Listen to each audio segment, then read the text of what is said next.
Hello, hello, hello, and welcome to the Secular Homeschool Revolution podcast. This is a space where progressive secular homeschool families are questioning the systems that we were taught, systems of oppression that currently exist, and we are reimagining what home education and parenting looks like in real time. I am your host, Ashley. If you are new here, I am a homeschooling mama of three. I have a 13-year-old, a 9-year-old, and a 5-year-old. I also help co-found a really cool homeschooling cooperative as well as a micro school. So that's a little bit about me in the world of homeschooling. In today's episode, it's been one that I struggled with, and shout out to Lori for encouraging me to do this episode. I like to write out my episodes and do an outline. I just was not sure how to approach it. So we are talking about how do we talk to our kids about ICE, about immigration enforcement? What does that look like? And for me, I had to do it because I live in San Antonio. And right now, ICE presence is very real. It is very visible, and it's felt really heavy.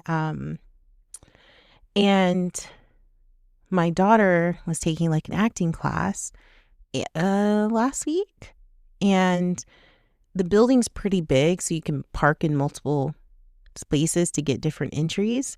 And on one of the entries, there was ICE in the parking lot pulling people over. So yeah, it is very real for me in San Antonio, Texas, and trying to figure this out like a lot of parents. I had to really decide, do I avoid the topic to protect my kids, or do I talk to them about it? And if I do, how do I offer this information to them without it being traumatizing or causing panic? So this episode is about why I chose to be honest with my kids, how I approach those conversations, especially with different age groups, and how I did it without instilling a level of fear in them. And hopefully this will inspire you or plant some seeds in a way that you want to approach it with your kids and you aren't sure how to. So I hope you can use this for motivation. And before we get into it, I do want to encourage you to follow, subscribe, share. I am forever grateful. So let's get into it.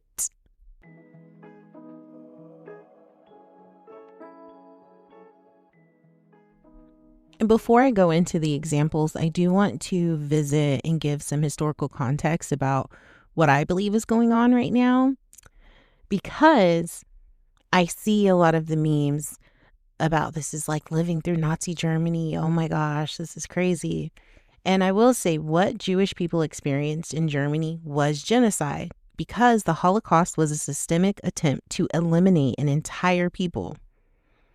And I do think that reality does need to be named without any hesitation or diluting it or even comparing it, right? Because I think if we offer some level of comparison, that it minimizes the severity of that time period. But at the same time, I want to say this with as much goal as I have. When conversations about state violence come up, people often reach for Nazi Germany as the reference point because they believe there's some type of shared cultural understanding, and there's a higher level of deep public sympathy that is offered for the Jewish genocide. And that sympathy should be offered, and it is deserved. But when it gets sticky is when it's overlooked in the United States, which had a longer time period of genocide between indigenous people and forced enslaved Black people, right? Because the U.S. has a longer, older history of racialized control and violence, and one that does not receive the same level or collective grief or sense of urgency or moral clarity is when it comes to enslaved Black people. So let's get into it. Slave patrols existed in this country as far back as the 1700s. Okay? 1700s, that's way further. That was way before Nazi Germany and Hitler started, right? And it ended, quote unquote, ended in 1865. So for over 160 years, Black people, enslaved and free, were subjected to surveillance, forced documentation that they had to carry it, detention and violence, and that was a part of their daily life just from slave patrols. So enslaved people were required to carry passes to travel. Free Black people were required to carry papers proving that they were free. And being a Black person, freedom was never assumed. And it always had to be proven again and again and again. That is exhausting. And the reason I name this, and it's not to compare suffering or rank trauma or atrocities, it's to say that when we only reach for European examples of genocide or authoritarianism, we're overlooking the fact that this country has perfected systems of racial control long before the 20th century. And this is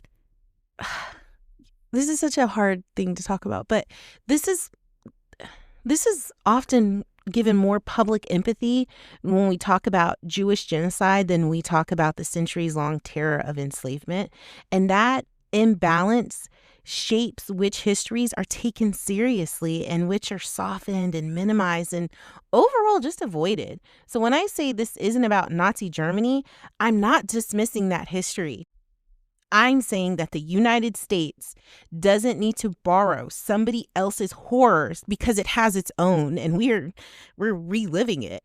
Because they reached back to see what was there, and they learned from it, and they got it better funded, better technology, a better goon squad of thugs who aren't even qualified.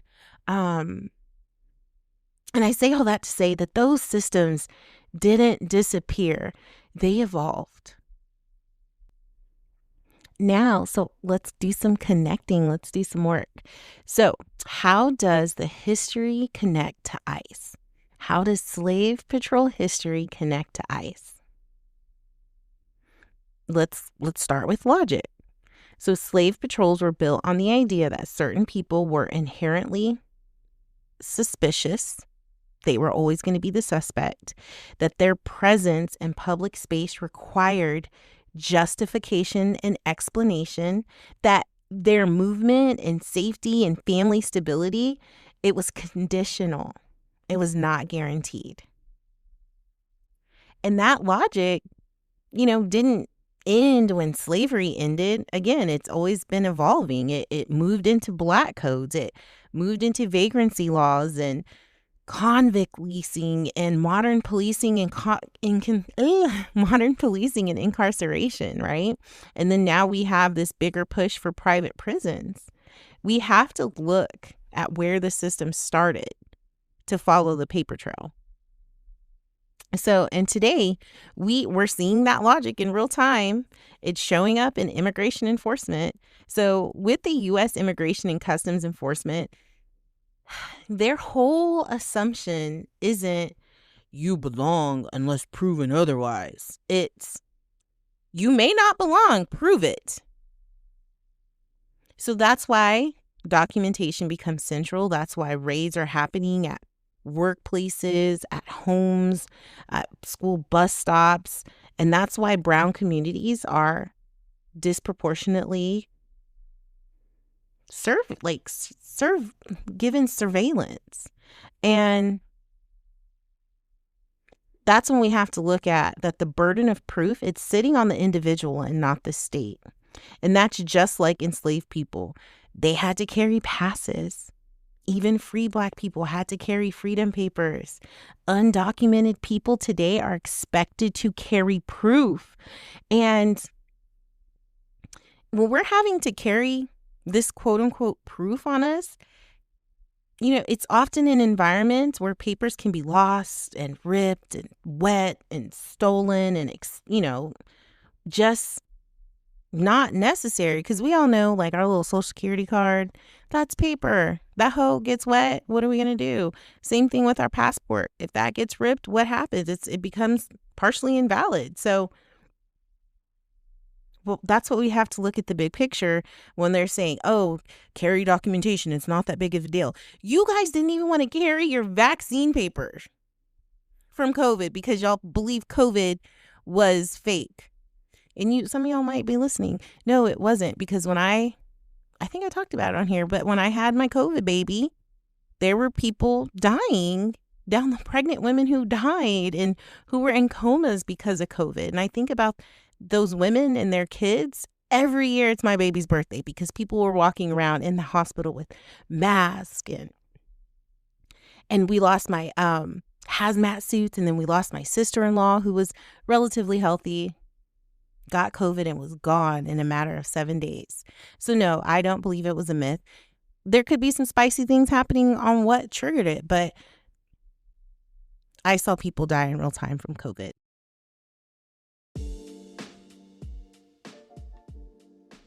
And we have to think about, okay, so if we're given this, we're supposed to be carrying this proof, whether we're citizens or not, because if we're brown, we're getting popped at this point, right? Because we do see that there are reports of U.S. citizens being detained because they didn't have their paperwork on them, or ICE didn't want to wait so they could develop the paperwork. And they're sitting in these ICE imprisonment camps. Also found out one is being built by my house 8 minutes away, until like their family can come up and show that they are citizens and then process the paperwork. And people are in there 30, 45, 60 days until they're released. So that you're not safe just because you're a citizen here. Like, you got to prove it to these people who've had, less than 40 hours of training, who a big majority have no professional training, like to be doing this level of intensity of work. We're seeing how tactile they are, getting ran over, slipping on like real ice on the ground. It's crazy. But anyway, so we're going to talk about the systems that rely on disposability. I'm just so worked up. I'm so sorry. I'm trying to calm myself down. So basically, we need to understand that detentions becomes profitable. And when private companies benefit from bodies being held, and when enforcement targets specific communities, we are no longer just talking about law enforcement. Okay? And this isn't about saying, oh, ICE is equal to slave patrols. It's about recognizing that the same American framework keeps reappearing. It's control through fear, order through documentation, it's compliance through surveillance. And when we explain this to our kids, we don't have to give them every detail. And this might even be a little bit too much information for some of y'all listening, because it is just on our having that on top of our only personal lives and all of the hats that we're wearing, it may be too much. And take a deep breath, approach it when you can. I get it. Check out From Reality a couple times. I get it. Do what you have to do to keep some sanity. But yeah, we don't have to give them all the details of the slave patrol history, but we can give them the truth underneath the headlines. We can say, hey, this system isn't new. It didn't come out of nowhere. This country has done some things similar to like this before. It just was named different. And understanding that history helps us understand what is happening now. That is why history is so important. And I don't feel like if you're approaching it that way, that it's fear-based, but that's just giving context. And context is what helps kids make sense of the world without internalizing blame and panic and helplessness, because they may seem like they're receiving it, right? if we don't give them context. But, we've all been there late at night in our beds trying to process things. That could happen to their little hearts and their little tummies. So I feel like just leaning on the idea of like history repeating itself, that's why it's so important in our homeschooling journey that we have honest conversations and use decolonized curriculums so that we can have a better understanding of history.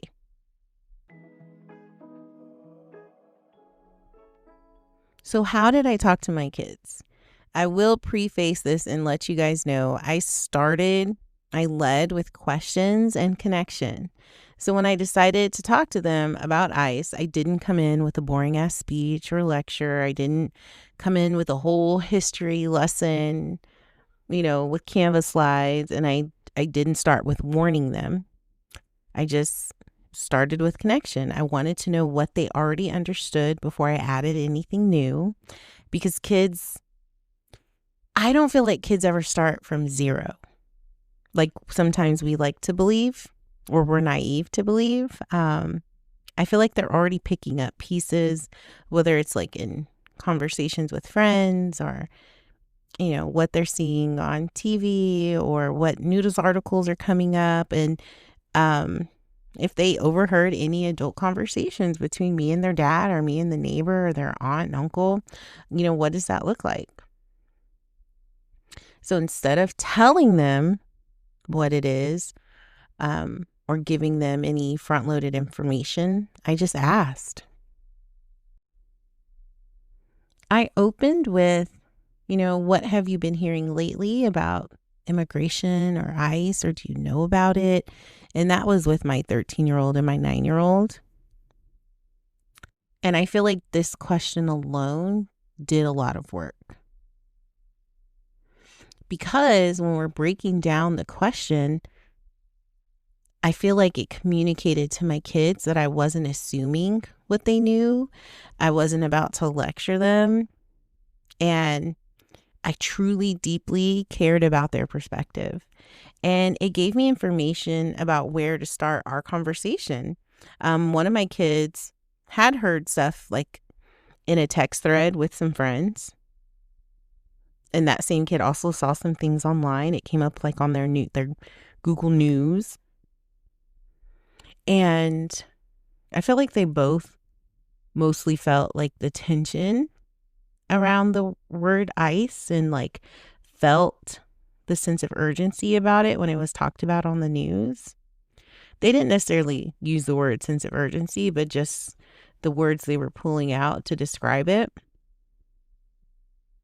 And I feel like just them front loading that information for me, that shaped what the next step was going to be.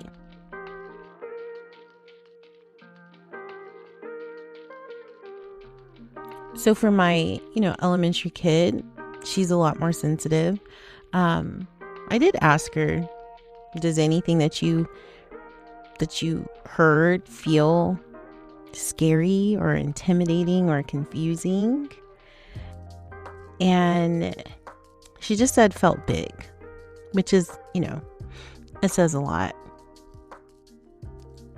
And, what changes do you know it has impacted the community? And she just said that she didn't know if it necessarily had impacted the community. She just didn't understand why. Because she didn't think that any human was illegal and should be treated this way.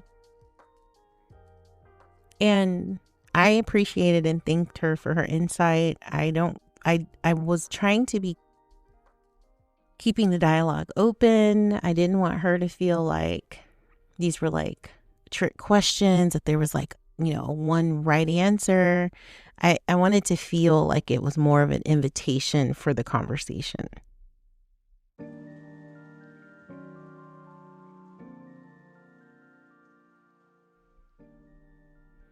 I also want to say I did give them some like reassurance in the sense that I offered them questions like, if something is big is happening and you feel unsure, your body feels nervous or tight or tummy aches, who are your safe adults that you know you can go to?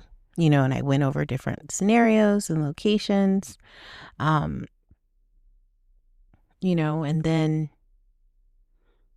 we kind of went over some techniques that they use to make their body feel calmer, like the little fingertips on their forehead and trying to take deep breaths, counting backwards. And I said, those are all tools to help calm your body. And then I offered them information on what ICE is. It is a government group that enforces immigration laws. And sometimes that means families get separated. And even when people haven't done anything harmful. So then we sat with that, and then I asked, like, how does that make you feel hearing that? And I definitely were watching body language to see if they were overwhelmed, because if they were, then we paused. If they had questions, we stayed there. I don't remember verbatim about what I said, but I know those were some of the intentional moments I wanted to have with them. And even with my older kid, I did dig a little bit deeper with her, because she's older, and we talked about, like, why do you think some families worry about this more than others? And so then I kind of, let her talk, and then I was saying, well, why do you feel like certain people are deserving of safety over others? And like, what feels unfair about that to you? And I think approaching the conversation with her, at 13, at that level, I feel like it opened the doors for conversations about race and power and history without me having to force it. And it was a lot of me just adding context in response to like her curiosity. And it wasn't focused on like my agenda. I just wanted to have the conversation to see where they were at. Especially because we need to have protocols about if we're out at the store, you need to stick with me more. If we're at the park, you can't be too far down, or if, we're at different places at co-op, you need to make sure you're with a safe adult at all times. Things are just a little bit different right now.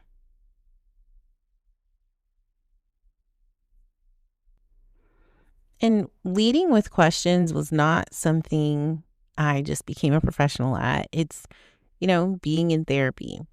Whenever you lead with questions, I feel it keeps kids feeling like they're being talked at or insulting that they have the ability to have any context to whatever the topic is about.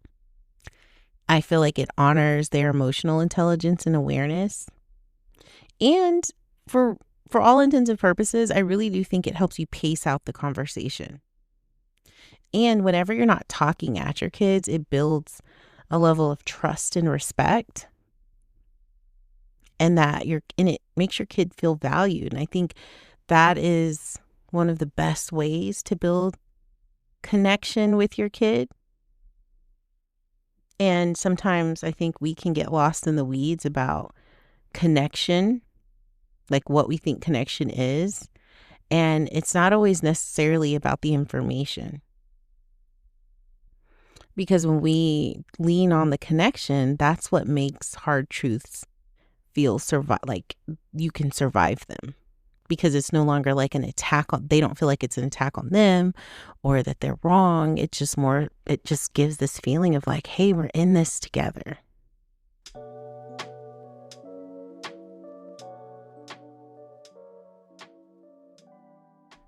And really quickly, I want to touch on what I didn't do. And what I didn't do was I didn't center myself in the conversation. Because how we show up in such important topics matters just as much as we say. So again, I did not center myself. I did not make the conversation about my fear. I didn't unload my anger. I didn't ask my kids to reassure me. they shouldn't be telling me, Mom, it's going to be okay. And I didn't perform. I didn't perform, like, I didn't give them a performative calm, right? Um, it just wasn't the time, and I don't know if it ever is when it's a parent child dynamic, but this wasn't the opportunity for emotional outsourcing. And as parents, especially as adults with more historical context, it can be tempting to process out loud in ways that place a heavy weight on our kids. I was intentional about not doing that. I didn't say, I'm really scared now too. I didn't tell them I didn't know fully what's going on or what's going to happen. I don't tell them that this keeps me up at night or you should be worried about this. I just said, hey, we have safety protocols. You need to be with your safe adult. And that was as extended as the fear went. And it's not because those feelings aren't real, but because they were not my kid's responsibility to carry. And I didn't make myself like this moral center. I also didn't want to position myself as the hero of the story. Okay. I didn't say our family would never let this happen, or we're the good ones, or we're legal. We don't have to worry about it.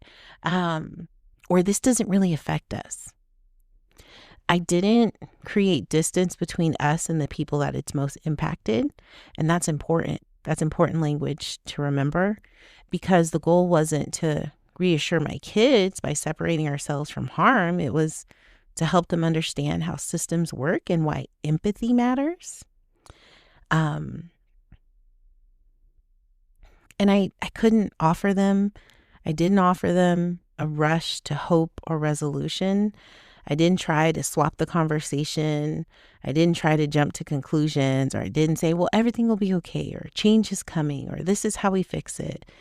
I feel like those kinds of endings often serve for adult discomfort more than kids, because kids just need their safe adult, right?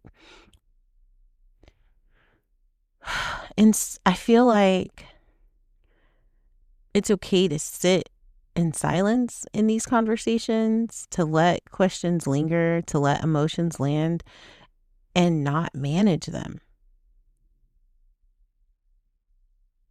And it's okay to model for our kids that it's okay that we don't have a clean ending yet. We don't have a definite response at this moment. And another thing, I didn't use this, and I think sometimes as homeschooling parents, we can get, lost in the sauce, but I didn't turn this lesson. Not only did I, wasn't centering myself, but I truly did not turn this into a lesson about me. This wasn't about like my performance of my values, or this was a teachable moment to prove that I'm always doing something right, or I'm down with being a progressive woke homeschooler or progressive parent. No. And this wasn't a place for my kids to like look up at me and like applaud me for my amazing insight. It was just a conversation, and I was the guide. I was not the center. And that meant I had to check my program and stay grounded enough to like hold their reactions and give them space, even when I'm feeling louder ones internally.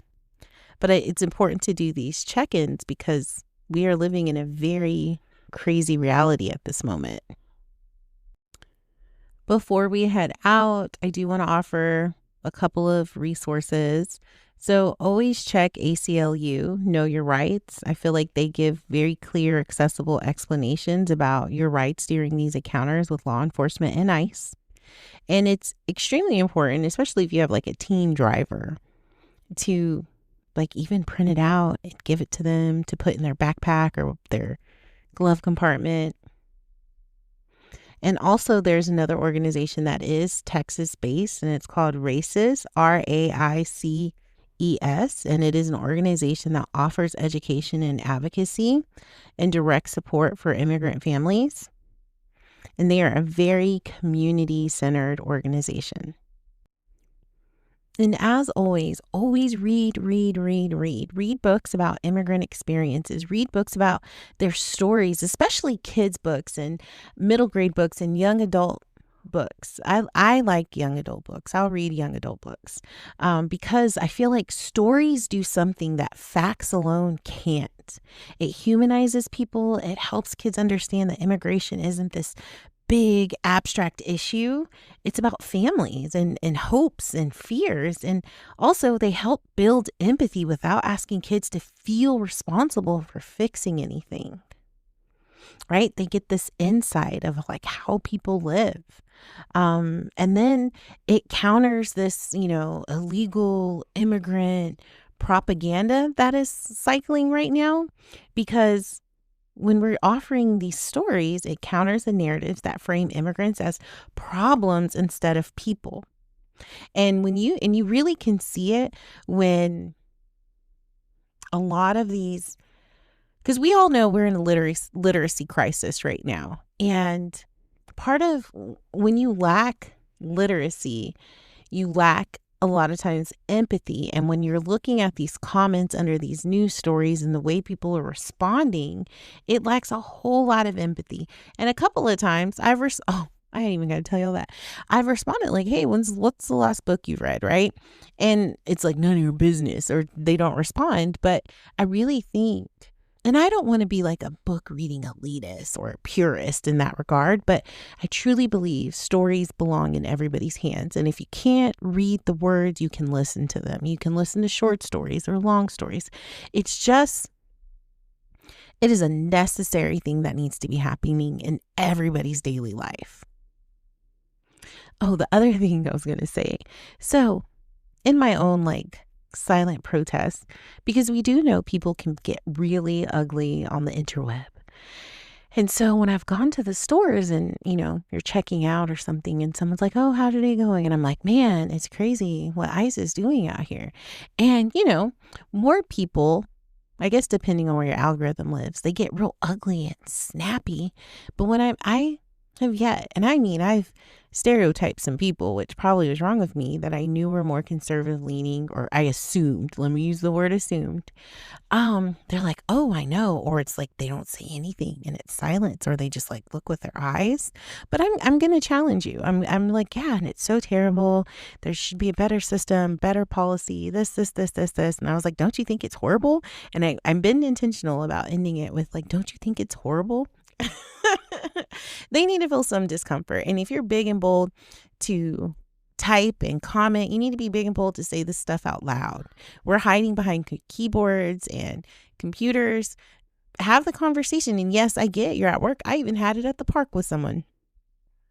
But they're not saying those things, at least not to my face. And maybe I'm a little intimidating because I'm a big girl, but I haven't heard that conversation as much as I see it on these posts.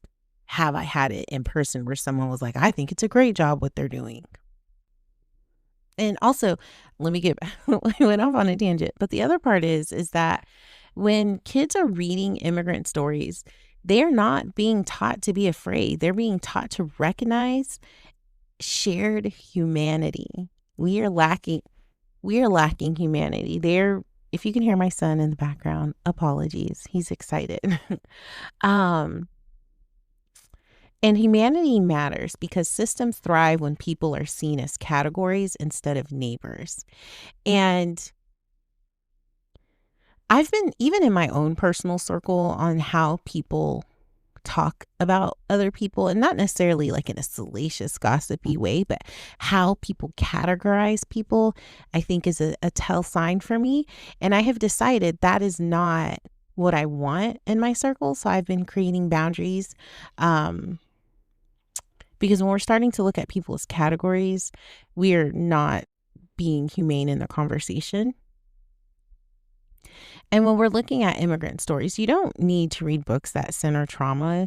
You need to read books that center life and what is life What does our life encompass, right? It encompasses joy. Our lives encompass resilience and ordinary moments and complex families. Those stories help kids understand why immigration conversations hit differently for different people and why compassion is not optional. And this is important right now more than ever, because when we avoid immigrant stories, silence starts filling that gap, and silence is not neutral. Silence doesn't protect kids. It leaves them with stereotypes and misinformation and just overall incomplete narratives. So when we're giving our kids access to read these stories, they're getting context without getting, overwhelmed. It's a slow build in the story, empathy without having to tag fear to it, and they're understanding without having urgency. And this reinforces that learning about immigration isn't a one-time conversation. It's an ongoing relationship with other people's lives and stories. So and as homeschoolers, I know we get tempted as homeschooling parents. You don't have to turn every book into a lesson. You don't need discussion questions every single time, because sometimes it's enough to just read and let the story do its work. And just ask the questions, right, to build the connection. And what do you like about the story? Do you think it's something I would enjoy? When we're saying you don't need discussion questions every time. And I feel like we want to see if the kids are understanding the plot, the main idea, the climax of the story, the solution at the end. And really, we're not wanting that type of discussion, right? We just want to see a peek into their mind and how they're interpreting and receiving the story. These are my final thoughts. Talking to your kids about ICE isn't about preparing them for the worst case scenario. We don't want to build that fear. It's about talking to them about the world as it currently is. And we're offering it with context and compassion, and most importantly, connection.